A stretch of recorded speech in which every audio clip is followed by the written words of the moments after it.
This here is Bulldog, and he states that Georgia is way too low, sitting at 8. So let me explain myself. So if you guys didn't listen to the video, I said I am doing it off a 95% resume and 5% context. And again, if you don't listen to the full video, you don't get the full story. And then you are missing out and being lazy. Then if we're really only going off a resume, we have to talk about what resume is. Because a lot of you guys think it is only strength of schedule. This is what resume is. Firstly is record. Going 13-0 is better than going 7-5. Yes, some of these can slide up and down, or just one of them is not the only answer. Then second most important is head-to-head. If it wasn't, then why do we even play games? Then we have strength of schedule, then we have common opponents, and then anything else. Back up to records. In the top 8, everyone had about the same record, or close to. So then we go to head-to-head.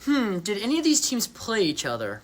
A lot did. And here is the head-to-heads that really matter. Michigan beat Washington, Washington beat Texas, Texas beat Alabama, and Alabama beat Georgia. So at best, Georgia can be 5. And you think they should have been higher? Then Georgia should have beat Alabama. That is their fault that they didn't. Since these are razor-thin margins, how I decided these two teams, because Washington beat both, is Oregon both games, and one of those games in Washington, Oregon played better. And then here is the little bit of opinion, but I believe Ohio State played a better game against Michigan than Alabama. If it's not better, it's the same. With that being their only loss, minus the bowl games where there is 1,000 opt-outs, they played probably the best game to the national championship team. That's why I put them just above Oregon. Then I'll make a separate video on FSU, but I slot them in at 3 because I'm not going to knock them down for no one beating their starters.